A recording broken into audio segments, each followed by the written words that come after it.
Welcome to Original Being, where we explore the timeless wisdom of ancient practices and old ways of living. From holistic health and wellness to survival techniques, homesteading, and primitive skills.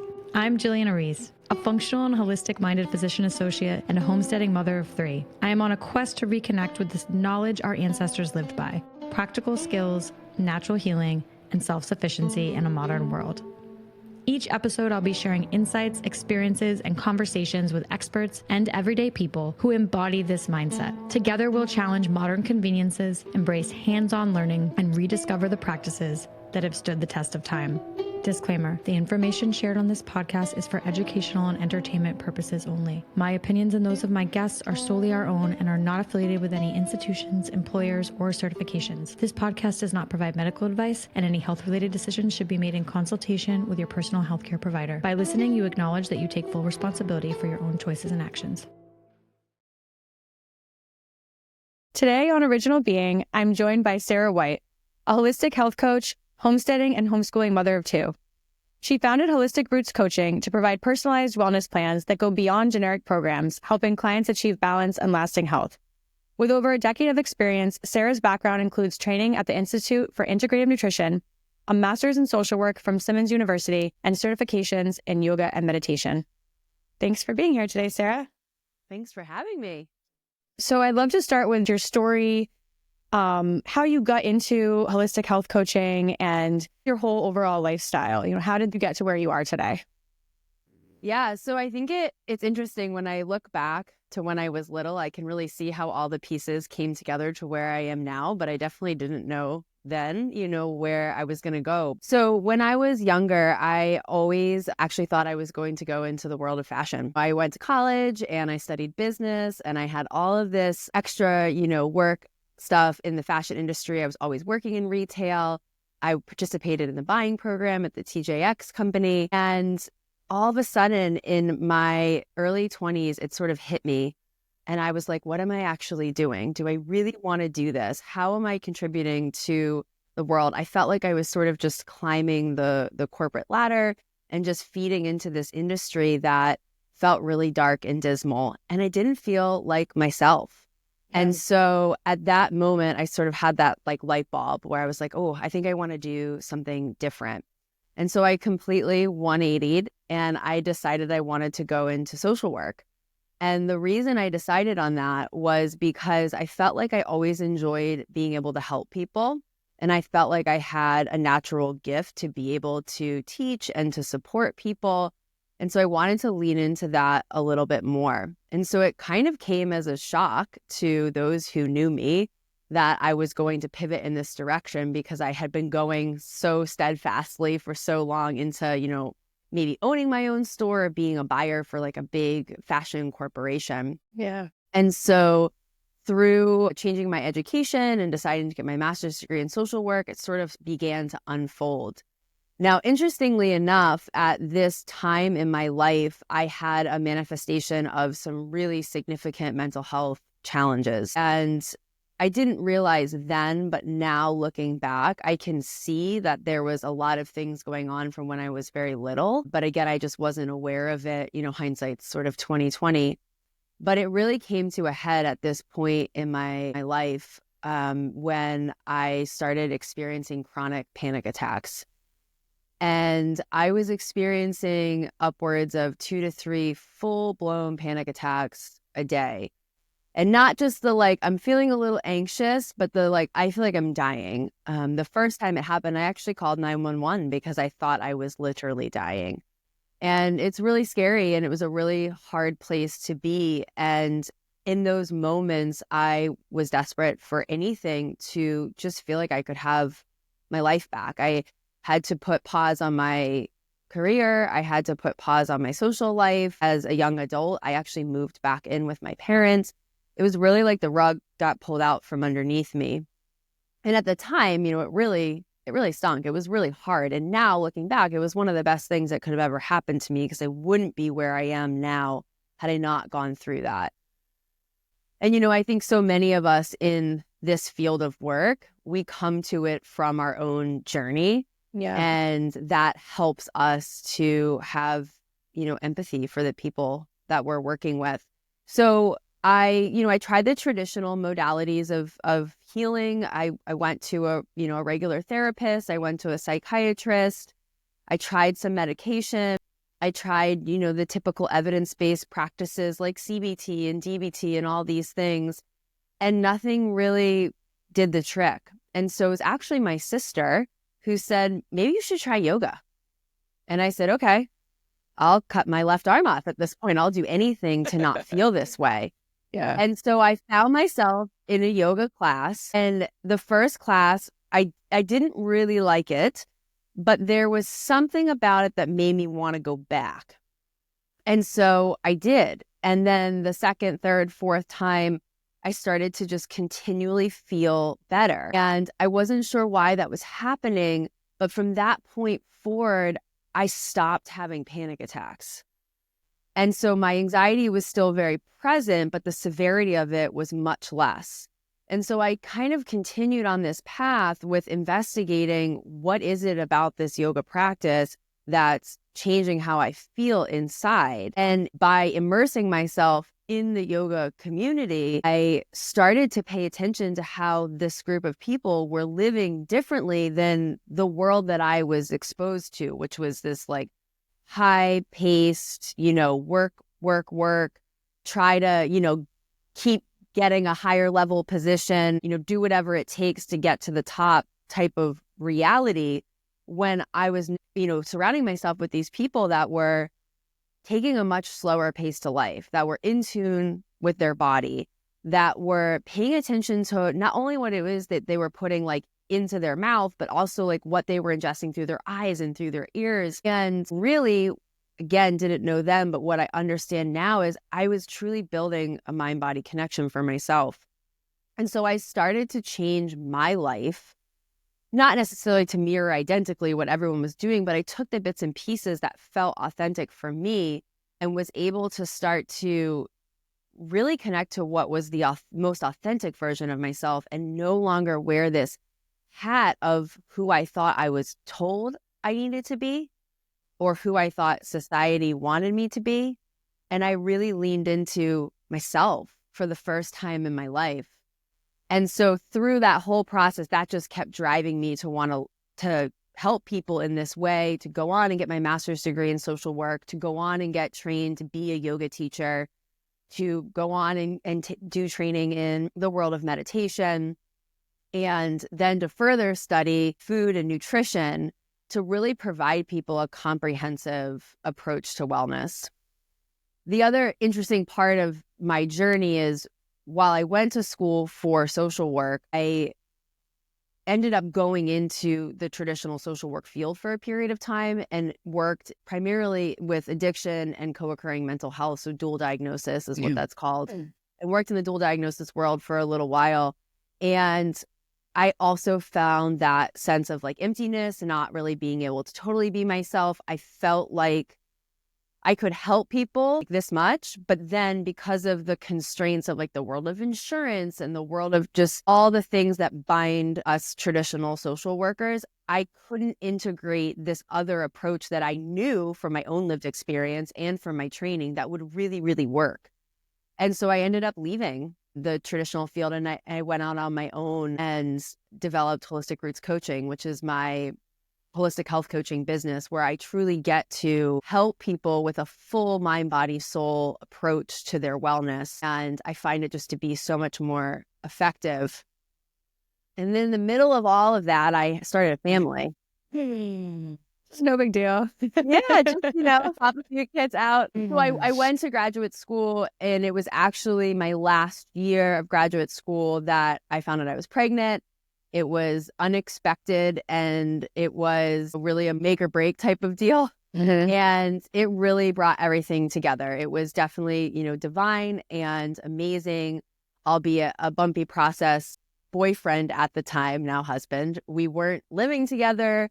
We were actually living in separate states. He was in New Hampshire and I was in Boston, albeit close together, but still we were an hour away from each other. So there was a lot that went on in my last year of graduate school of just putting the pieces together and starting a family. So in 365 days, I finished my master's degree. I had a baby.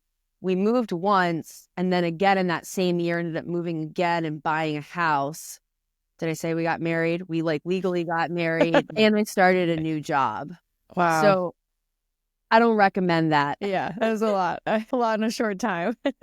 It was a lot. It was a lot in a short time. But we made it work, and, I'm so grateful. And now I have a daughter as well. So my son is 8 and my daughter is 5 now. And it's been an amazing journey. And it's just furthered me in my own path and own growth. And so in the process of leaving the traditional social work field, starting my own business, and then raising kids, it just inevitably evolved into homeschooling and wanting to have more time with my kids. And because I control my own schedule, having the capacity to do that, and then developing a homestead as well. And so it sort of all plays on each other. And it's a beautiful life, and I'm really grateful for it. But it's an interesting journey that got me here. And thinking back, I sort of chuckle. I'm like, man, I never thought, if I look back at, 15, 16-year-old Sarah, I never thought that she would be doing what she is now. But I'm so grateful for it. Yeah, it's so interesting that you wanted to go into the fashion industry, which seems very opposite of where you are now. But I think everybody grows a lot from their initial early 20s goals and dreams, and we learn and evolve. And a lot of people, I find, by the time they're 30 have gone a little bit more in this direction too. But we find ourselves a little more in those years, and then we find our true self in that process. I want to go back to when you were talking about the panic attacks and then yoga and how much that helped you. Had you also made any dietary changes at that point, or were you already eating very healthy? Or do you think that there was anything else besides the yoga that helped with that and helped with the anxiety in a more natural way? So at that time, I definitely wasn't eating very healthy. I think, in terms of like, we'll just use the ABCD sort of scale, like maybe a C plus. Like I had some awareness maybe, but I definitely was not eating like a whole foods based diet.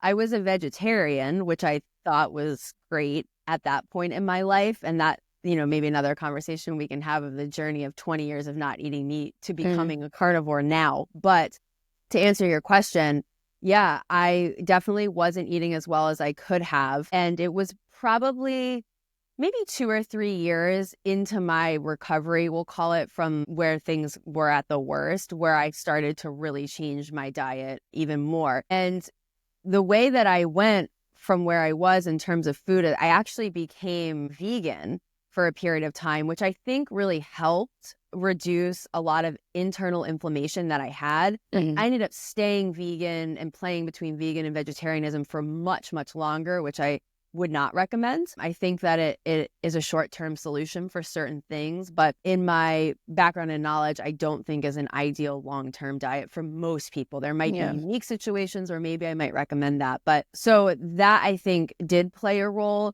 But the yoga part, I think, was really the catalyst because I didn't have any mind-body connection. Really, like the upstairs was just running, doing its thing. And I didn't have this awareness that there was this whole being underneath the, subcortical, so to speak, that played a role in who I was. And I really had disconnected from her for so long.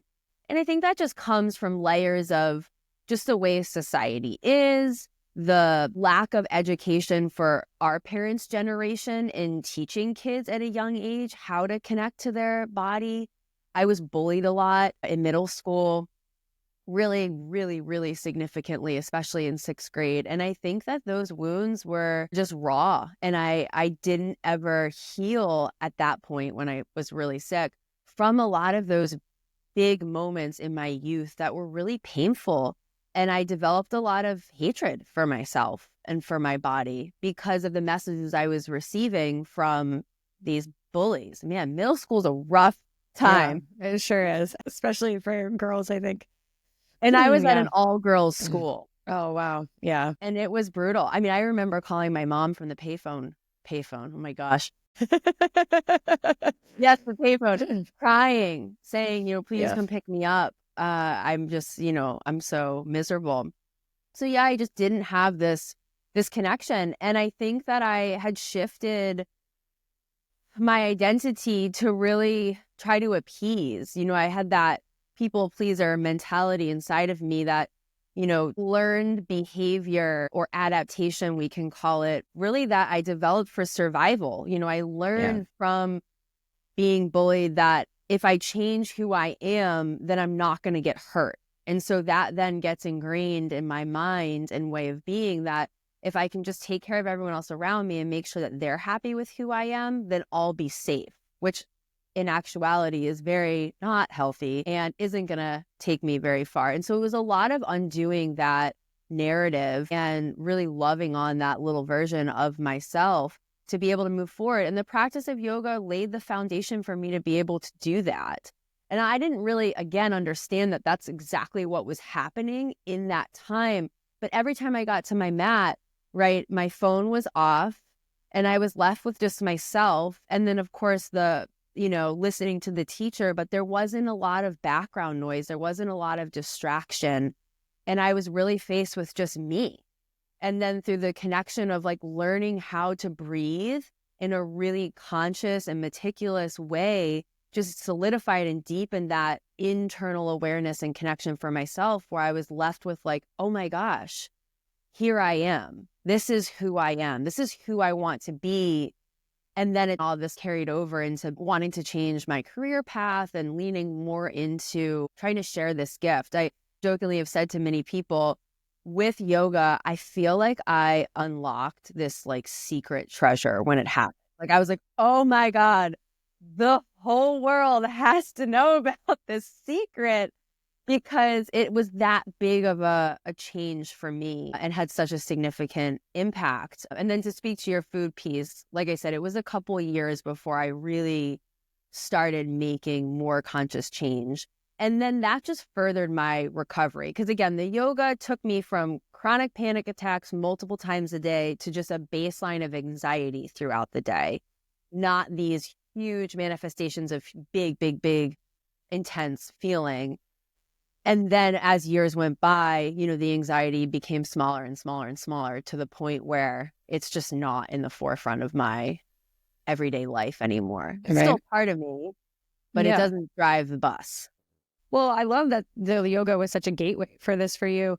And it makes me think about, especially as women, and you're talking about society's expectations, being bullied in middle school, and then coming to this point where oftentimes there's a disordered eating component in maybe the teenage years or early 20s. We're limiting or eating certain things, like food's kind of the enemy, and you are almost punishing yourself, and you're not living authentically. And then when you get to yoga and you are all of a sudden in touch with your body and then feel I want to nourish this body and take care of this body, not punish this body for not looking the way I thought it was supposed to look or I was told it was supposed to look. And then that mindset shift changes how you see food and how you approach eating in your life. And that I want to take care of this person. That helps you with the self-love cycle. That must make a huge difference. And do you see that in your clients as well? Yeah, food as the enemy is a big thing. And I work predominantly with women. And I would say most, if not all of the women have a piece of that story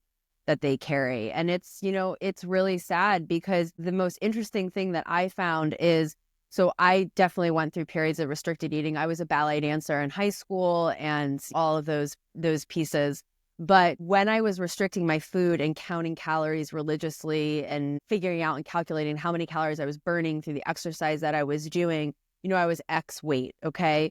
And then I shifted into this relationship of loving myself and wanting to nourish myself and intuitive eating, which I think would be important to talk about. But I started realizing that I was eating more calories than I was when I was restricting, and my weight stayed within a 5-pound range. And I find that to be just so interesting that absolutely. It wasn't all of a sudden I just gained all this extra weight, but I am eating way more than I ever did and still active, but not active to the point where I don't feel good and I'm still making sure I'm running those 5 miles. There are chunks of time that I take off and listening to my body and adjusting my workout regimen depending on where I'm at in my cycle and all of these things that I wasn't doing then.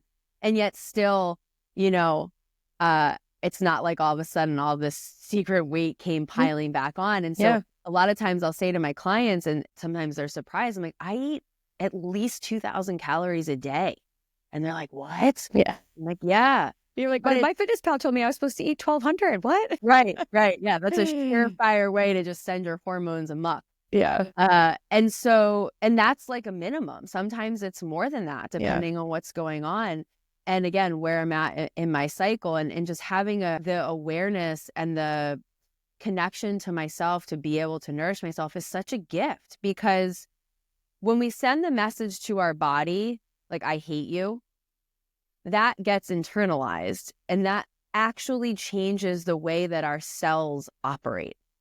It actually sends a message to our body that changes the way our structure operates. So it's not even like it's just this negative message. It's creating this cascade effect. And there's been so much, dabbling in data and research around the world of autoimmune disease in women. And I find it really interesting. This is some of the work from Gabor Mate, where he wrote a book called When the Body Says No. And it was really about the culmination of this information he gleaned as a family physician with women who had adverse childhood events in their 30s developing autoimmune diseases, specifically MS. And so it's like, yeah, therein lies this truth of, when we have all this emotional turmoil, when we develop these adaptations, when our narrative changes, where we're hating on ourselves, the body speaks louder and louder and louder until we create a pathway for healing. And sometimes that is in the form of disease. Yeah, absolutely. Yep. And the childhood trauma, I know that there's studies showing that we might have genes that are not turned on, and then you have childhood trauma and it turns those genes on for some of these disease states that we could have kept off. We could have kept it from happening, and no one's to blame for their own childhood trauma. It's just so fascinating that everything is so multifactorial. But I do wonder what is happening when you're directing self-hate. It's like we think about all the trauma and things coming from the outside and not from the inside out, and how that's influencing ourselves. And then our brains are so powerful, and our body is constantly responding to what the brain is telling the body to do. So if you're telling your body, I hate you, you're bad, you're not right, I want you to change, you're like we said, eating in a way that's not to nourish but to restrict, then the whole body feels that. Every cell feels that, like you're saying. It's really fascinating. Yeah, so the work of Bessel van der Kolk, I don't know if you're familiar with him. So he wrote a book called The Body Keeps the Score. Oh, I have it. I haven't read it yet. I'm like waiting to read it. It's on my bookshelf. This is your sign. This is the time to read it. Yeah, so he was really cutting edge in the research of showing how, trauma is stored in the nervous system, and on the cellular level, it impacts the body. And, you touch on the topic of epigenetics, which I think is so important in this world of health, is we tell ourselves this story, oh, this is just in my genes. Oh, cancer runs in my bloodline, or mental health or addiction runs in my family. And while that is true, we now know, though, that through epigenetics, that our lifestyle has the capacity to turn off and on those genes that we may hold. And so we don't have to sit back and just say, well, everyone in my family is obese, so that's just part of my reality. I mean, if you want to accept that as your truth, that's okay. But it doesn't have to be, because through what we do in our lifestyle, not just food, but everything, we have the possibility of turning off and on those genes. And the other thing I wanted to mention, as you were talking about the, hating on our body and restricting food, there's an energetic component to how we approach our food, and then what we're thinking while we're eating it and ingesting it, and how that changes how our body receives it. So let's say hypothetically there's a situation where, due to like financial constraints, somebody doesn't have access to the most nutritive food that exists. And so they're doing the best they can, and they sit down at every meal and they say a little something over their food, whether you want to call it a blessing or an intention or a prayer, whatever your spiritual practice is. But they look at their food and just say, thank you, food.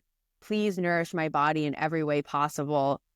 Take in the good and let my body excrete the bad. When they have that moment and are eating intuitively, I believe wholeheartedly that person's experience will be different than the person that's just shoveling in that food that maybe isn't as, nutrient dense as it needs to be. And so that's a big piece of the puzzle too, is how often are we in relationship with our food and having that moment of pause to just be grateful for what's in front of us and asking it to just nourish our own body. You know, I'm guilty. I don't do that regularly, and I know this. So yeah, sometimes there's not time, especially as a busy mom.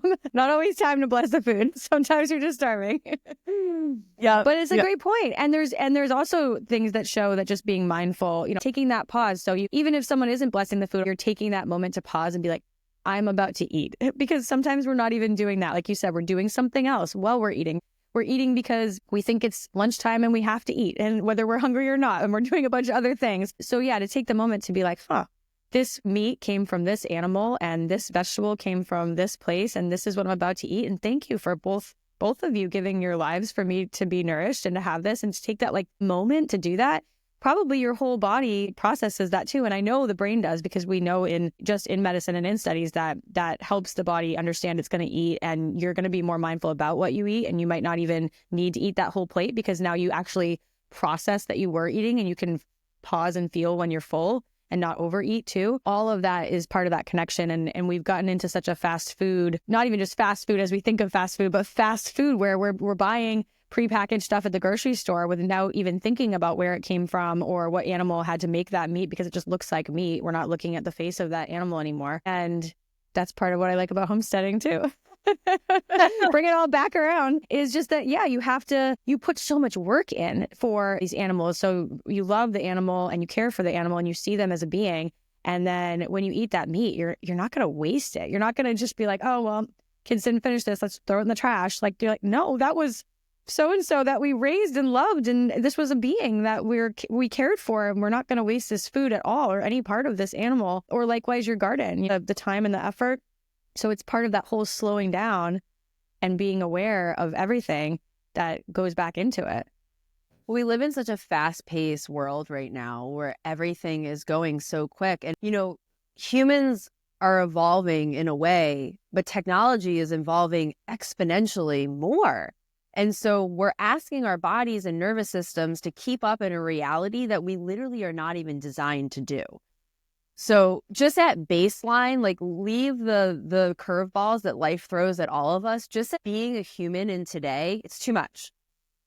Yeah. So as much as we can pull back and slow down and have those deeper connections, it's so much more helpful. It leads us to such a more fulfilled and healthy lifestyle. As much as I love, you know, to go, that's sort of how I was raised. That was sort of my default mode in my mind. I've had to retrain myself, and it has changed everything for me. I mean, I still do a lot, right? I'm a homeschool mom. I own my own business, and I have a homestead. That's crazy. That's a little crazy. So yeah, I'm still You're my kind of person.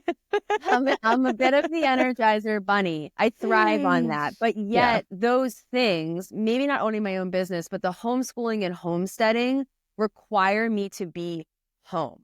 And they require me to slow down enough to be able to do things like be in relationship with the animals that we're raising to put on our plate, or to start a garden, or to be making sourdough bread. Like, all of these things are a slower pace, and it builds that reality where we have connection and depth, and we're not just like go and disconnected from everything. And it's such a gift. And while I never say, you know, everybody has to live that exact lifestyle, you know, different strokes for different folks. But I think that there's flavors of that we can invite into our lives that really help us. I give a talk a lot in my local community called the Foundations of Wellness at different sort of gyms and Pure Barre. And I taught at MIT this past summer at the Sloan Business School. And one of the foundational sort of little nuggets that I like to leave with people is the way that we get to a place where we can be in tune with ourselves and we can slow down is this. It's sit down and shut up. And that's it, right? Just pause. Just stop. Just stop. Yeah. Put down the phone, turn off the TV, just sit down and take 3 breaths and create that moment of pause for yourself, because therein lies so much information, right? We have it all inside of us. The answers that we seek live inside of us. But yet there's so much distraction, and it doesn't ever give us an opportunity to really stand in our power. And, I think that's by design. I'll put the tinfoil hat on for a moment. I think it is by design that the powers that be want us distracted, because we are such powerful beings, especially us women. Like, we are powerful, powerful beings. But if we're always disconnected from ourselves, we can't ever step into that power. Yeah. But when we do connect to ourselves, holy smokes, you better watch out. Because we then realize what it is that our body needs and what it's asking for, and we can listen to that and create a life that leans into that. And therein lies, I think, so much emotional freedom and happiness, because we're no longer buying into this narrative of, well, if I just buy this thing, if I just get the bigger house, if I just get the better job, then I'll be happy. Yeah.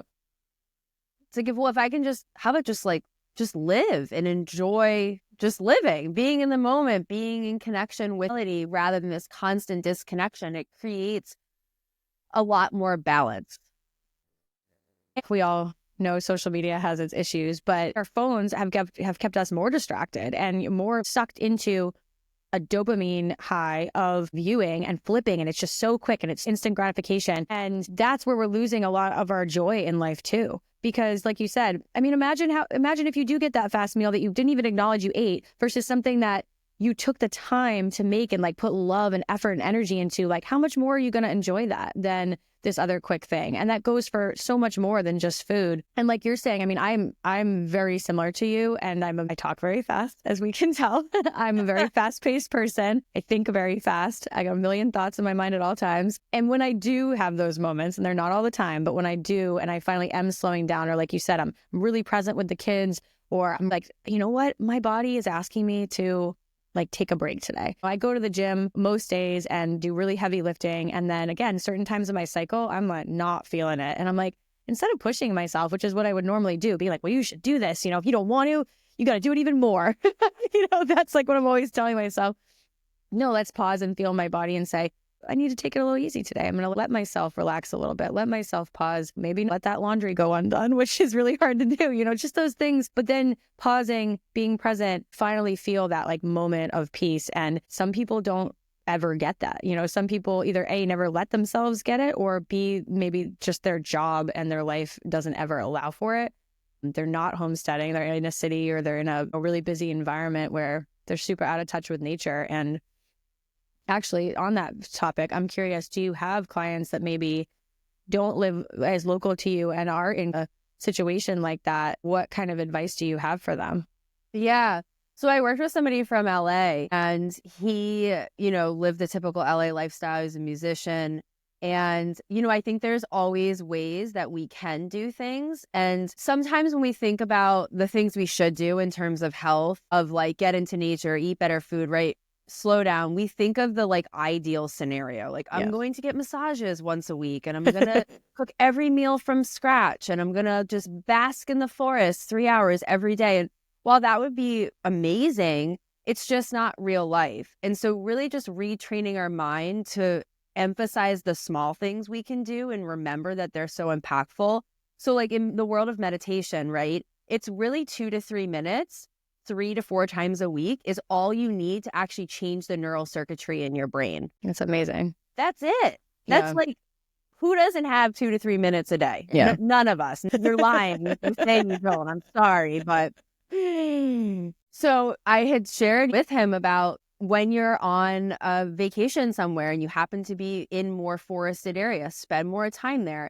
If you can be mindful about just getting outside and taking a walk, even though you're in a city, just get outside the 4 walls of your space, your home, and just get into the fresh air, feel the sunlight on your skin. Like that has a powerful impact. And then notice and recognize the especially fast-paced world in LA. And how do you honor yourself and take small moments to slow down? Like, what are the things that you are able to say no to? Yes, like you're up late at night. It's that, musician style life where it's a lot of sleeping during the day and up at night, and circadian rhythm is off and all of these things. But maybe it's just on those days when you're not touring, or the days that you do have off, that you're just beefing up those extra pieces of nourishment for yourself. And then when you're not, you're not. And that in and of itself is enough to feel a change. Again, I think we just search for the ideal, or we see the ideal on social media or in the media, and we think that I'm not going to feel well unless I get to that. And that's really just not true. Right, because, like perfection. Yeah, like it has to be perfect or it's not even going to do anything, so I'm not going to bother. Right. And that's all what we call all or nothing thinking in the world of cognitive behavioral therapy. And that is a big thing that people fall into. And part of the work I do with people is understanding the stories they tell themselves. And I always will ask them, whose story is that? Who taught you that if you can't do it all, you might as well do nothing? Yeah. Or that somewhere along the line, that message was ingrained. Maybe it was a movie. Maybe it was a coach. Maybe it was a parent. Maybe it was a grandparent, a teacher. Who knows? But can we go back and look at these little versions of you and understand where these stories come from and realize that some of them aren't yours? And then because you're the author of your own story, you get to decide, do you want to take that forward? Or do you want to rewrite your narrative? Like, what a gift. How empowering to realize that. And yet, again, it's really the basics. When I work with people, sometimes we get going and they'll say, this is such simple things, hard to implement, but such simple things. And it makes such a difference. And I'm like, yeah, it's really not rocket science, right? The secret to health, to happiness, to emotional freedom, it's the basics. Sleep, go outside, shut off your phone, eat real food, and build a relationship to this vessel that you live in, like all facets of it. Know the ins and outs of it. I ask my clients sometimes, like, when was the last time you intentionally placed your hands on your body? I have yet to work with someone that was like, yeah, just yesterday. Took a moment, I connected with we're not taught that. No. We're not taught that, especially as women. I'm like, place your hands on your belly. What's your first thought? I hate it. It's flabby. It's this. It's a. What if you start to feel it and connect to what it does for you? Like what you're placing your hands on assimilates your food, right? You've got your liver in there that's helping detox your body. You've got your diaphragm in there that's helping you to breathe, your lungs that's supporting yourself with oxygen, your heart that's keeping you alive. How does it feel when we start to relate to ourselves in that way? Right? It's just changing that mindset, changing those stories, and it creates this capacity for us to become very empowered. I think there's almost a level of guilt with self-love or something. Like we're almost taught, well, when you love yourself, you're too confident or something. There's something that I'm feeling. There's an ego there. We can't be like, you're awesome, you're great, you're beautiful. No, I'm not. I'm supposed to not feel that way. I'm supposed to be modest and that's too egotistical. And there's this level of guilt. I want to send this major self-love to myself. And then it feels like, oh, but that's a little too much. Yeah. Is that something that you find too? Yeah, no, definitely. I mean, I think for so many years, and it still trickles in time and time again where I'm like, oh, I'm being over the top, or I'm being too loud, or I'm being too outspoken, or, I shouldn't have permission to feel this amazing. Yeah, permission. Yeah, that's still sometimes a reality of mine. Not as much as it used to be, but I think it also is a big thing for women where it's like, be loud, but don't be too loud. Be confident, but don't be too confident. And I think that's just like a societal message that we get that is internalized, and I think there's no surprise that women are way more likely to develop autoimmune diseases than men, right? The body starts attacking itself when we send the message to it that we hate it. Yeah. And that's such an internalized experience for so many women, and I think that this is where we have to really get real with ourselves of understanding where does that come from? At what point in my life was I internalizing that message? So there's this unique thing that happens from 0 to 7-ish where how we relate to ourselves and how we relate to the world around us, that blueprint is embedded in our mind and then it's set. So as a parent, holy crap, Yeah. that's super scary. My son's 8. I'm like, good luck, buddy. You're like, you're done. Whatever happened, happened. Thank God for, therapeutic intervention and other things we know that can Yeah. change, the neural connections in the mind and understanding neuroplasticity. So it's set in stone, but there are ways that it can be changed. But it's really established. And during that time in the subconscious for these young humans, there's this grappling between authenticity and autonomy. And anytime a kid is faced, again, young child, with, do I hold my autonomy with my caregiver, which is the person that makes sure I have a roof over my head, feeds me, etc., or do I be the most authentic version of myself and fear losing that connection? The child will always, always choose the connection. Again, this is subconscious. Yep. Okay, so then when they choose that connection and they deny the authenticity, right, they're slowly building that narrative of, I shouldn't be who I am. I shouldn't be too loud. I shouldn't be too confident. I shouldn't feel so sexy and beautiful and pretty. And so then as time evolves, and then you've got just life like social media and bullying and advertising and all of this that cakes onto it, it's no wonder that we come to feel the way we feel.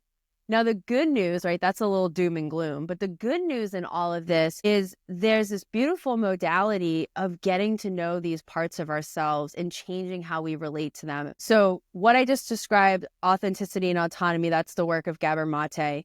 And IFS, internal family systems therapy, is a beautiful approach to really getting to know these parts of ourselves that make us us, and changing how we relate to them. So we can't change what happened to us. Whatever happened, happened. That's the past. At least I don't know how to do that yet. But we can change how we relate to it. And so it's in that changing how we relate to those moments when we internalized those feelings of don't be too loud or don't come in guns a-blazing feeling like you're the sexiest person in the room. And we have these conversations through meditation practice, if you will, with these parts of ourselves in the most non-psychotic way. Yeah. To create healing. If I describe what I do with people without the context, it sounds absolutely ludicrous. I'm like, we're going to talk to younger versions of yourself. I actually love it. I think it's a fascinating, amazing approach, and I really enjoyed it. But then I would tell some people, and they were totally opposed to it. One of my sons and my father, actually, I was like, oh, I was telling them about it. I tried to get my dad to read the book, and he is an avid, amazing reader. He'll read a huge book in 1 day, 1 second. He barely looked at the first few pages about what it was about and was like, never. And I'm like, well, that says a lot, because why are you so afraid to look inside that way? But both him and my mother both had very traumatic childhoods. And so I found that really interesting that he was so opposed to it. Well, this is part of the thing about this work. I always jokingly say to clients, I have a horrible business model because the work I do, my sort of niche and specialty is about going deep. My business is called Holistic Roots Coaching because I help people get to the root. Where does it come from? Yeah. We all know the basics of what we need to do. Maybe we don't know all the nuances with food about what to eat. There's some, but generally speaking, if I'm what might help you feel better, people know. And yet they struggle to take the steps to be consistent with it. And yes, there's systemic issues that can prevent that. But the emotional part is a big piece of that puzzle as well. And what I mean by that is they don't understand where it comes from. Why are they operating the way they are? So I really come in and help people uncover that. And so, we have to walk through some pretty dark spaces, and we have to kind of shed some light on the things that we've buried down and maybe hope that we would never look at again. And so to say to someone hey, come pay me some money and I'm going to walk you through the depths of your soul and all the skeletons in your closet. And they're like, I'm all set. I can't be mad because I'm that doesn't sound that fun, does it? But what I sign me up, but other people not so much. What I can say is on the other side of that is so much freedom. And I know because 1, I live it myself. And 2, time and time again, as I walk people through this process, I watch it happen for other people. It's like the weight of the world, or feeling like there's this sort of shackling, this that we're bound, and then breaking free of that. and what that feels like. Because for me, that's what my anxiety was, right? It was just this shackle of these stories that weren't my own that I was carrying in this disconnection. And once I was able to rewrite those and change that, and also, learn skills and tools like breathing strategies and stuff like that, it really opened me up for so much more possibility. And then we step into what I call the flow state, where like life just unfolds in a way, like it's still hard, don't get me wrong, shit hits the fan time and time again. But like generally speaking, things kind of just go. And there's like a fluidity to it. And that's what I call the flow state. And when we're living our purpose and when we're connected to ourselves, we can get to that. And that makes life so much more manageable than the constant feeling like doors are just closing all around us. Life is a mirror, right? How we relate to ourselves and our capacity to be in touch with our emotion and our energy, the universe will mirror that. So the things that happen to us, I believe, are a reflection of our own stuff. And with the world of motherhood, I don't know if you've experienced this, but I feel like our kids are also little mirrors. Sometimes it sucks because I'm like, where did you learn that? Oh, that's me. Yeah. Okay. Or your energy. I mean, I have a sign in my kitchen that actually was in my mom's kitchen my whole life. And it says, if mama ain't happy, ain't nobody happy. But you can look at that like, oh, that's not nice. She's just making people miserable. But I think it's actually the opposite. We are projecting our energy onto the whole family dynamic. And so when you're positive and happy and you're seeing your children in a positive light and seeing the best in them, that's what you get back, and vice versa. And I see that all the time. If I'm stressed out and I'm angry and I'm just seeing like they're overstimulating me and they're not helping me or whatever, they're acting up. It's a whole negative thing. And then when I shift that mindset and I'm like, oh, they're just these sweet, innocent children still. And like, I need to calm down and I need to regulate my emotions and I need to, let them have their childhood and be present. Then it's so much better. No, it is. And, it's interesting. When I first became a mom, I hated motherhood. I really was not happy I was like, whoa, nobody told me it was like this. And I got stuck in this narrative, like my freedom's gone. I can't do what I want anymore. This is really hard. I'm really tired. And it had a huge impact in the way that I mothered, in my ability to mother, and just my overall like satisfaction, And I look back now and I mean, not much I can do about it, but I see how it impacted, especially my son, because he was my first child for those first few years. I mean, it was rough. And then I got to this place where I was like, wait a minute, what am I doing here? Again, like I'm the author of my story. If I want to continue to play out this narrative about how hard this is and how awful this is, I'm missing out in the fun part because it just overtakes it. And through like really changing my lens and awareness, and I had to get over some of my stuff, and this is where kids can sometimes be a gift. I think we have two choices as in the world of parents. Kids invite us to deal with our stuff in a very, very deep way, or we can ignore it, and that's how generational trauma continues. Yeah. And so I had to, even though I was already years into doing self-work, I was face to face with some deep, dark stuff that I was like, oh yeah, I thought I wasn't going to have to go there, but I did. And when I did, it opened up this possibility for me to love being a mom. I mean, it's still hard. It's the hardest job that I've ever done, but I enjoy it now. And I don't constantly feel like I'm at some disadvantage or missing out, or that like, I've found the joy in it because I've been able to unlock those parts of myself that were telling me this story that made me really hate it. Yeah. And so I think that there's this balance of, we get this invitation to do this work as moms, and then we realize how much our energy impacts our kids, and we want to keep that positivity, and yet also what a gift it is to show our kids that we're human and that sometimes we don't feel good, and how we navigate that to try to like step out of that, what I call toxic positivity mentality, where I've met people before in the world of psychotherapy, actually at a job I had. I'll never forget this young woman where she was like, everything was so positive, like all the time, to the point where I was like, girlfriend, there's lots of feelings and they're all meant to be felt. And like, you're living these three feelings. And I'm telling you, later on, it's going to bite you in the butt. But yeah, you know, we are human too. And sometimes we have a bad day, and it's okay to be like, you know what? Mom's dysregulated. Yeah. And doesn't feel good. And so I know that's going to impact you. So let's, you know, figure out how we can change today to support everyone's needs and really letting it be a collaborative experience. And that, I think, has also helped me to connect more with my kids and not always feel like I have to do it all. Yeah. I don't think I really saw my mother as a human until I was an adult. You know, like saw her humanity. Yeah, I think she is very tough, and she had a very traumatic childhood. And she did not show us a lot of vulnerability. And I think that would have been helpful, you know, like she was an amazing mother, but she was all mother and she was all in. And it was like, there wasn't a lot of, I'm feeling this way or I need this, because she didn't want to make us kids feel like she needed us, I guess, in some way. Like there was just no way to show that. But I have caught myself a little bit in that. And oftentimes, and I've been very vulnerable with my kids. And if I have those moments, I apologize. I apologize a lot to them.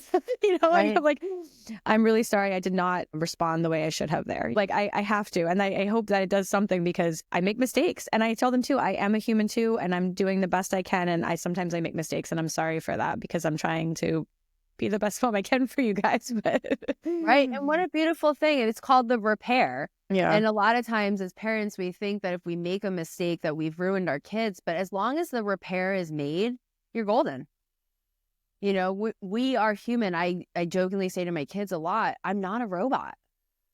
I'm a human too. I have feelings. I feel things. I'm not a robot. And I also like to say, I'm also not your servant. Yeah, because you do feel like that a lot. Yeah. And or as a mother, that you can't pursue your interests or be an individual anymore, because so much of your time and energy is now invested in these little people. And I have a lot of interests. It makes me happy to pursue my interests and hobbies and stuff. And I hope that they benefit from seeing that I do make time for myself in those ways, and that makes me a better mother. And they can see, oh, mom's pursuing this and she has these passions and these things. So maybe that gives them permission to pursue their passions and their dreams too. Right. To create that balance. I mean, similarly to you, I don't think I ever saw my mom really break down as a child, and she did it all. And she did it all most of the time with a smile on her face. And I think she did that out of love and wanting to provide for us.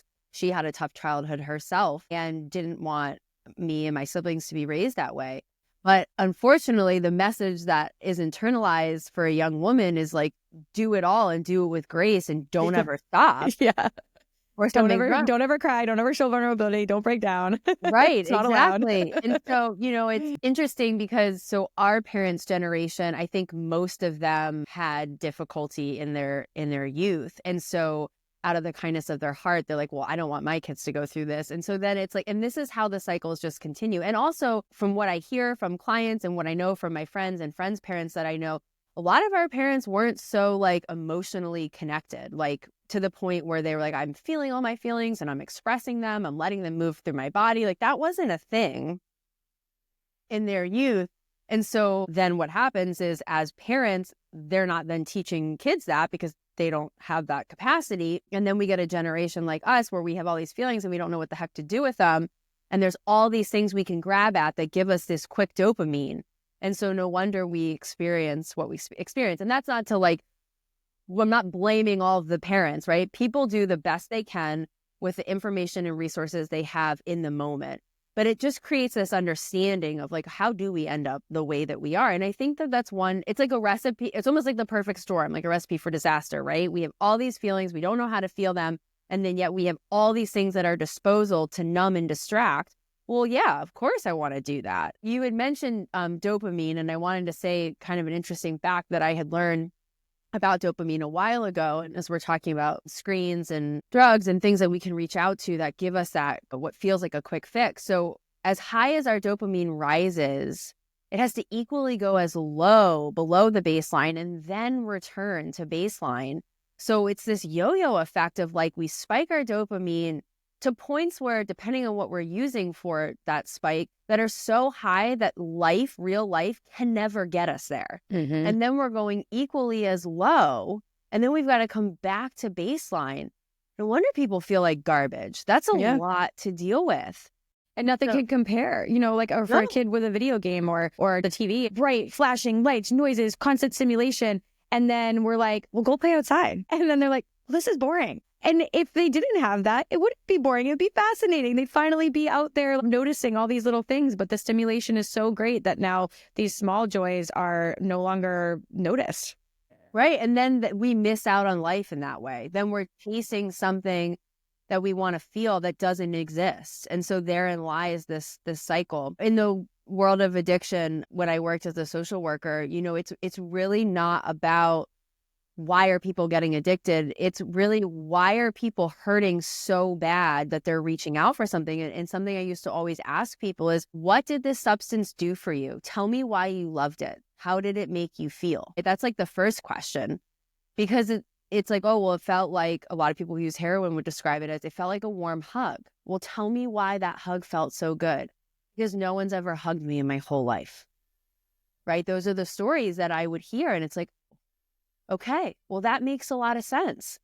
Then we figure out the direction of like, how does this person begin to feel loved without this substance? Or just relief. A lot of addicts will say that first time they felt peace and relief for the first time in their life. And you just think, what is the tension and the pain that they're holding? That was the only way to get relief from that was heroin. It's horrible. It's so sad.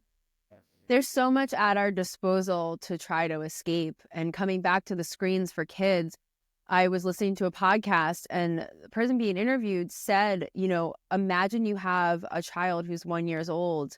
Would you stick a needle in their arm and shoot them up with heroin? And at first I was like, oh my God, like that's horrific. And then they went on to say, that's what you're doing when you put a screen in front of them. My initial reaction was, how dare someone say that? That's so extreme.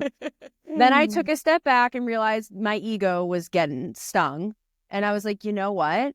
On a level of what's happening in the brain, obviously, like, there's a difference, okay? Right. But what's happening in the brain in physiologically, terms of reward system is the exact same. So what we've just normalized one and shamed the other. And so it is so important to understand these things. And I think a lot of people don't realize the severity of what's out there. And it goes with food, the chemicals that are in food. It goes with the phones that we have that we're all addicted to.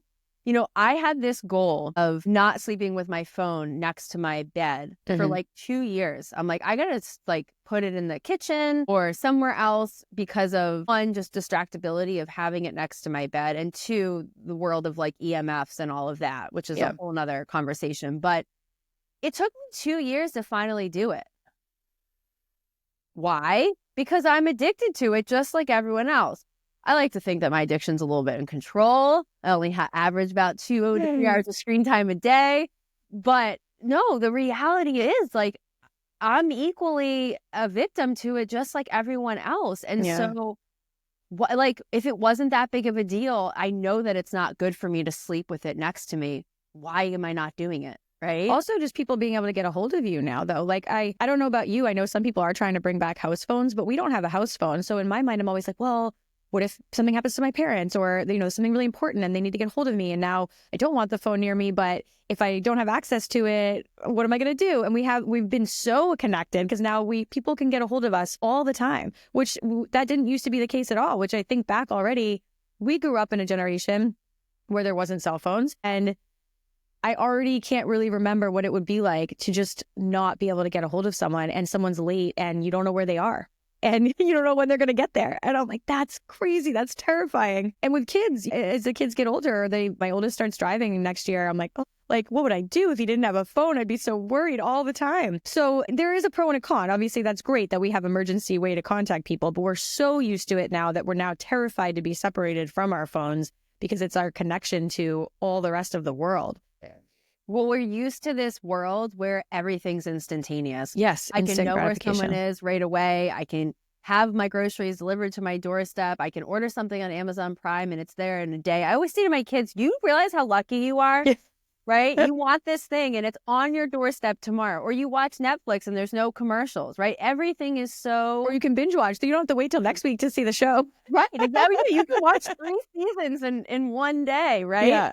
No, it's really it is a blessing and a curse, and it's something that we have to treat with the utmost respect. And phones and relationship to technology is a huge piece of the work that I do with people.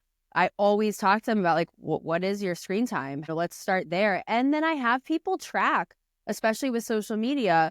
I have people do a lot of journaling, but one of the things I have them do is before you pick up your phone, do a self check-in. How do you feel? And then when you're done with your phone, do a self check-in and put it on paper and track it for 2 weeks. And then let's take a look. How many times did you feel better when you put your phone down out of the, 90 times that it happened in those 2 weeks? Maybe twice, right? Usually people say they feel worse, and yet they still do it, right? It's the true definition of an addiction, right? It's impacting your life in a negative way, and yet you feel like you can't stop.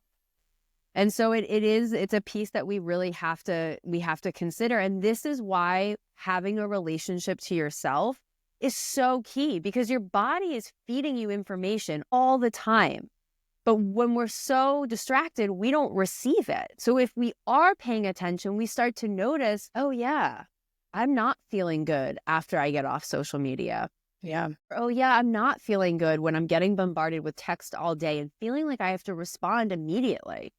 And this is where boundaries become a huge part of the discussion. And how do we protect our own peace, right? First is the self-awareness.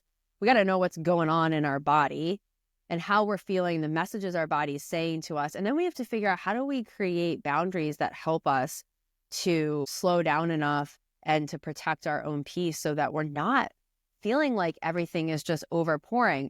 And this is why I love the homeschool homestead life and vibe, because I feel like I have my home, like my own little oasis on my property. Now, I have 1 acre of land. Most people think I own like 15 acres when they hear about what I do and what I have. So you can do a lot with a little land.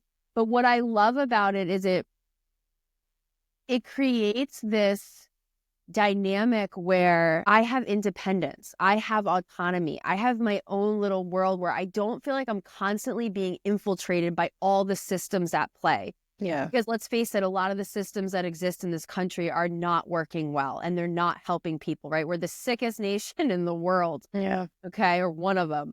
This is why. And so the more that we can be more self-sufficient in terms of like having this relationship to ourselves, being able to know how to be in relationship with our own food in whatever capacity that looks like, even an inside herbal garden against a window or a massive garden in your backyard, to have a relationship with food that you're raising. Or maybe you don't have a lot of land and you're hunting instead, or you're building a relationship with a local farmer and you're getting your food that way.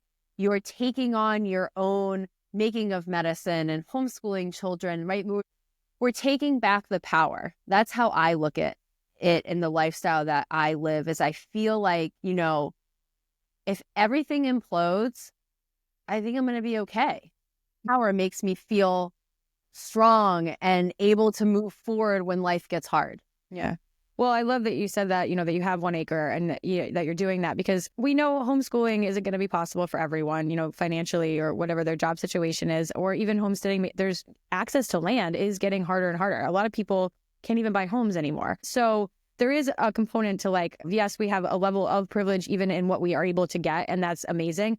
But if you can meet yourself where you're at, and like, just like you're saying, like, what can you do, even as small as it is? What are you capable of? What do you want to do to make that difference? And taking your power back in that way is so amazing. You can still make big differences in your life with what you're able to do that makes sense for your personal life. I was also thinking about the mindfulness, though, like everything you're saying, I just keep thinking mindfulness, because if you can pause for even a little bit when that craving comes up for look at my phone or whatever someone's dopamine high is, or their addiction, everybody's addicted to something essentially, to just like actually be aware of that thought instead of it being the thought came and I was so mindless that I just grabbed it and I just did it, to be like, wait a minute, I'm craving looking at my phone right now. Why is that happening? Like, is it because I'm bored? Is it because I'm trying to distract myself from something I don't want to do? Whatever. There's a bunch of different reasons it could be, but to like actually pause and then decide, and do I really want to do that? Like you said, okay, I'm going to act on this. I'm going to act on this desire. And then how did that actually make me feel? did it really bring me joy, or was it just actually fulfilling those other things that I should have found another way or could have found another way to address? Yeah. Well, what you're describing is a beautiful moment of pause. And that is the work of Eckhart Tolle, where we have a stimulus and often we react. And we live in this world where it's stimulus, reaction, stimulus, reaction, stimulus, reaction. And with the practice of mindfulness, what it does in terms of the neural circuitry in the mind is it builds this new neural pathway where we have this capacity to have a stimulus occur. And then there's this beautiful moment of pause. And on the other end of that pause is conscious choice. And when we lead a life where we're making conscious choice and we're being intentional with what we're doing, the outcome is so different. Again, it comes back to this, like, sit down and shut up, right? If we don't slow down, it is impossible to tackle these things. We have to have this capacity to slow down enough to be aware. And how do we develop this awareness? Well, the practice of meditation and mindfulness is so important. Now, there's a caveat to that, because that is not the first step for all people. If someone's showing up to the table with intense levels of trauma, asking them to sit down and meditate could actually be catastrophic. And this is why the world of somatics is so helpful in getting people into their body and helping them to build a relationship with their body through movement and breath work and things like that. So that way they can develop this internal safety. And then from there, they can sit with their thoughts. So if you're listening to this and you're a person who tries meditation, you feel complete overwhelm after 1 to 2 minutes, then it's probably likely that you may feel better by putting on some music and dancing for 5 minutes in the most freeing, silly way that you know how. There's no rules of how it has to be, or just standing, kind of just bouncing up and down and taking some deep breaths and opening up your mouth and letting out an audible exhale. That's going to help you get into your body and access your body in a safer way, and also build tone of your vagal nerve. And then from there, you can evolve into these more still, quiet practices of sitting and being with yourself. And so there's this misperception a lot of people have where they're like, I'm trying to meditate and I just can't do it and it's not working. And yes, at some point when we first sit down, we're overwhelmed with how fast the monkey mind goes. But if you're sitting and you're becoming so overwhelmed to the point where you feel like you're completely dysregulated, then adding some level of movement into your body, synchronized with some breath work, or something as easy as just tapping from your shoulder to your wrist, up and down one arm a few times, and then doing the other, and doing this throughout your whole body, taking 3 minutes, is a beautiful practice that could give you the same effect that sitting down and observing and watching your thoughts could as well. What do you think about EFT? I think it's awesome. I'm not trained in it. I know a lot of people that are. I was just speaking with someone who I'm actually going to be interviewed on her podcast. She's a clinician and she's part of I forget what it's called. It's something like energetic psychology, something in that family. It's very interesting. But she's on the board of this organization and EFT is a big part of it.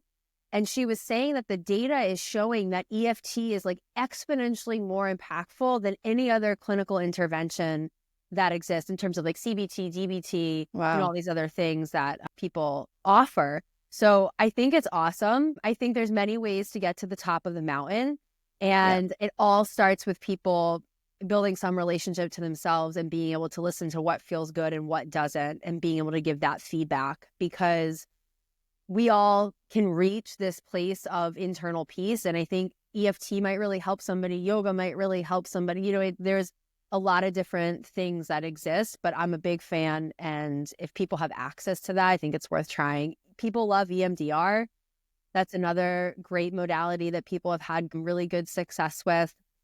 You know, I think that we're blessed that there's a lot that exists and people have things to choose from. But regardless, the one piece I think that's consistent for everyone that is a necessity is people have got to be taught how to be in connection with themselves. And that's not always happening.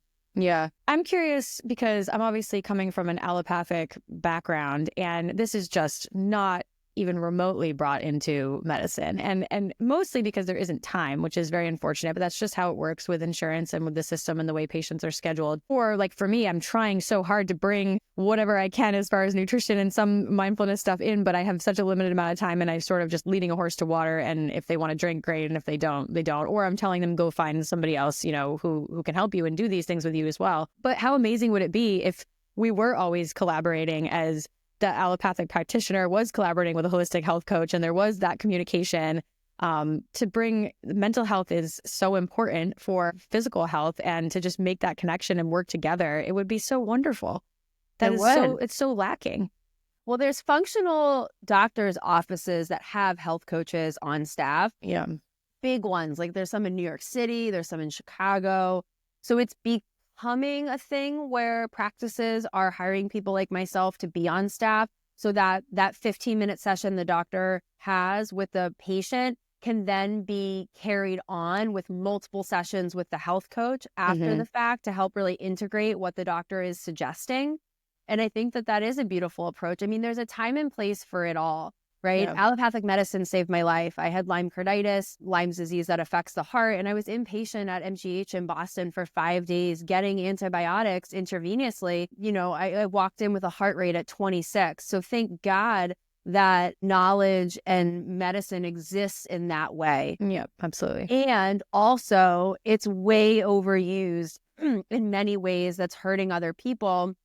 And we're missing a huge part of the conversation in a lot of allopathic medicine, like you touched upon, which is this whole mind-body piece and the role that our lifestyle plays in it.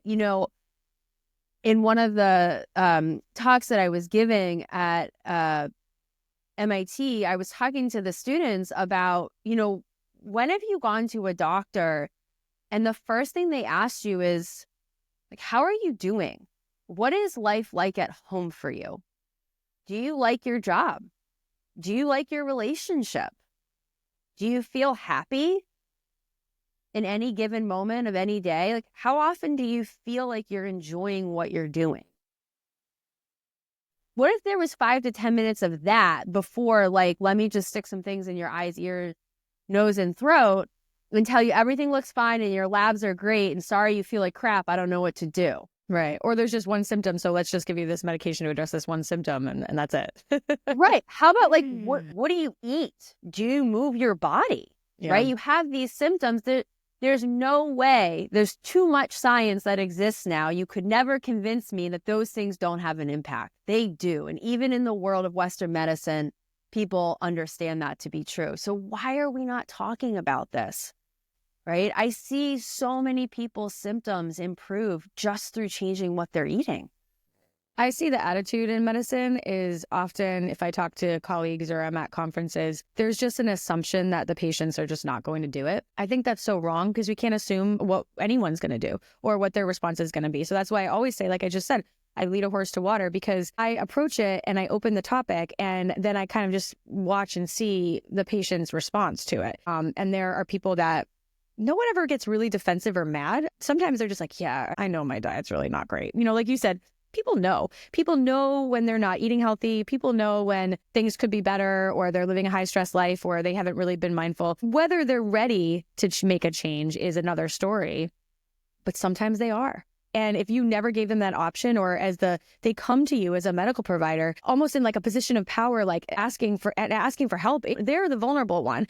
And the medical providers are rarely showing their patients their own vulnerability, which I think would be good, actually, sometimes, to see the humanity in the provider as well. But they're coming to you in this vulnerable state. And if you tell them diet has nothing to do with it, or you just tell them, well, here's this pill, here's this medicine, okay, goodbye, then they lose all their personal power too, like you were saying as well. Now that patient thinks their health and their well-being is in the hands of that provider. And if what they give them didn't work, now they're even more upset and stressed out, because now they have to go back and say, you didn't help me. This didn't work. Now what? Okay, here's this medicine. Oh, here's this medicine. It just keeps going, instead of like, well, I'm going to give you this because this is all we have in our toolkit in modern medicine. But you could also try these changes if you're willing. This could be contributing. This could be contributing, everything we just talked about. And then it's up to them. And then they actually, often I found they feel very empowered. Wow, I can do that. I can make this change. Now there's something they can do. There is a flip side to that, which I see with some chronic illnesses, people who have been really stuck in the medical system without a lot of help for a really long time, or are really, really identified with their chronic health diagnosis. Some people get very attached to their diagnosis, and then they don't really want to take responsibility because now they do have power and they can change and they can separate from that. And that's kind of a whole other story. I find most patients are happy to actually have something that they can do too, and that they can make a difference in their life. Yeah, well, it just plays into this dynamic of all the answers are outside ourselves, right? When you're sick, you go see this person and they tell you what to do. When you feel like you need help with this, then you go to this other person and they tell you what to do. And it's great to seek out knowledge and information and have professionals who can support. But again, like, we're taking out the autonomy of the patient, of giving them back the power, right? People, right? Sometimes we develop this victimhood mentality where we're like, who's just going to come save me? The doctor's just got to give me the answer. And that's just not how it goes, right? We really want to invite people to take back their own power and realize you have the capacity to change this, right? You can change your story. You're the only person who can. And so, yes, it's great to seek out information and get resources. But if you're not getting the answers that are working for you, you've got to go in. You've got to go in and figure out, why is it that, when the doctor maybe is suggesting some sort of change like you do in your practice with food, like, that you're not being consistent with it, and who can help, maybe figure that out if you don't know how to do that. But people can do it on their own. There's so many resources. There's so many things that are free now with the world of YouTube. Yeah, information out there. People can begin to do that. Now, sometimes it's hard. That's also challenging because there's conflicting information that's out there. And that can be really overwhelming to navigate. So what I say to people is, again, just stick to the basics, right? Just stick to the basics. Sleep, food, nature, relationship to technology, and any ways that you can just deepen your relationship to yourself, whether it's through journaling, whether it's through meditation or movement-based meditation or somatics or things like that, that can help. When you come at your health from that perspective, it will only improve. Yeah. Sometimes people want their problem to be worse than the simple things. Have you noticed that too? Of course. It's like, we could make these simple changes, and they're like, well, it's so much bigger than that. Like, food isn't going to make a difference. Not looking at my phone isn't going to make a difference. If you do it consistently, it is going to make a difference. We don't always need to have some mold toxicity or really rare thing. Like, that's the problem. And sometimes it is, but a lot of times it's not. And people want there to be some big diagnosis or some big major thing so that the simple stuff isn't the answer, but it often is, or at least it will always make a difference, even if that isn't the end all be all for whatever the person's condition is. Yeah, no, absolutely. And I see it all the time in my practice where people want to spend thousands and thousands of dollars on functional lab testing. And I'm like, hold up, you're wasting your money.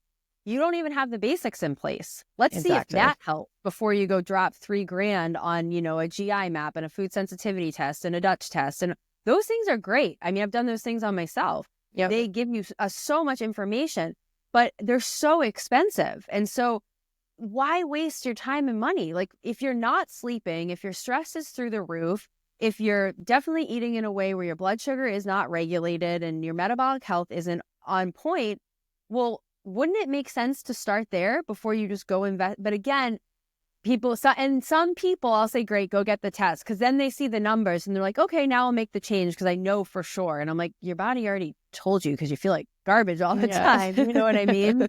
But yes.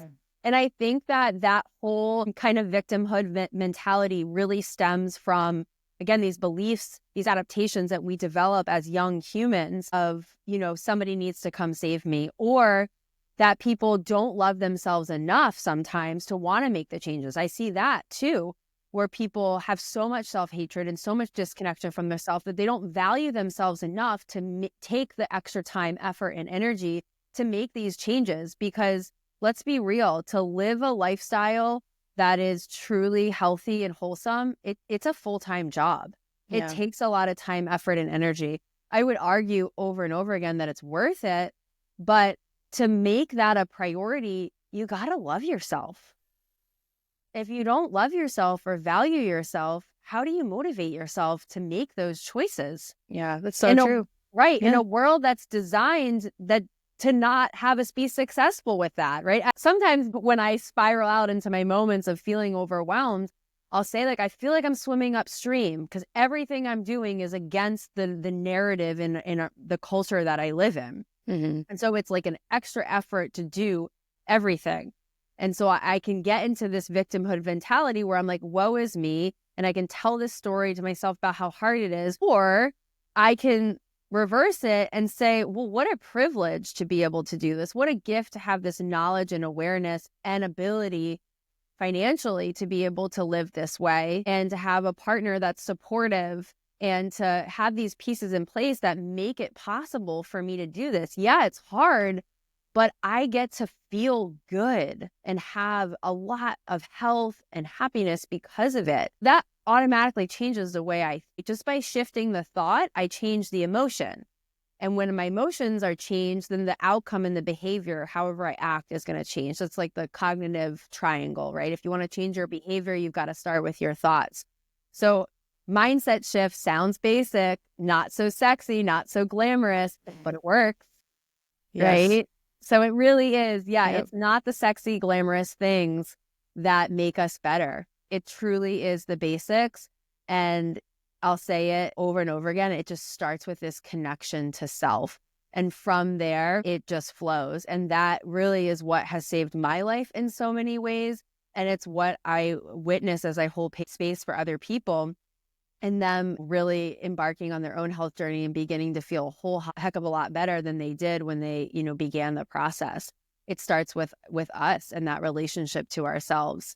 So if you don't get anything else from the conversation of all the nuances and things that have been touched upon, hear that if you can sit down and shut up a couple times a week and start to build that relationship to yourself, the rest comes. It really. This has been great. I could talk to you all day. I feel like there's just so many things that so many rabbit holes we could go down, but this was excellent. So what's next for you? And then where can people find you? Yeah. So my website, www.holisticrootscoaching.com, is the best way to reach me and see what I'm up to. I run retreats. So I have a holotropic breathwork retreat in New Hampshire in May, and then a Wild Woman Within retreat in September. That is in northern Maine. And so those are two kind of bigger events that I'm doing. And then I run all sorts of smaller events. If you're local to the southern New Hampshire area, you can look on my website, whether it's teaching homestead-based skills with you, or I teach sourdough bread and kombucha making. And I run all sorts of kind of pop-up programs in my neighborhood related to the practice of yoga and mental health, as well as my coaching program. And then I also have online self-paced programs on my website. So there's lots of ways to access me. And it would just be an honor to be invited into anyone's space. I'm here to help, and also happy to be a resource. I always say to people, like, if I'm not the right person for you, I always will try to help people with other recommendations that I may know of to steer people in the right direction. So don't ever hesitate to reach out. I'm definitely happy to help. Great. Awesome. Well, thank you so much. This was a great conversation. We'll have to have you back on. I would love to. It was great. All right. Thanks, Sarah. If you enjoyed this conversation, please take a moment to leave a review. In that review, I would love to hear what topics you'd like to see covered next and which guests you'd love to hear from in future episodes. You can connect with me on Instagram at Original Being Podcast, and be sure to follow, like, and share the podcast on all platforms to help spread the word. Thanks for listening.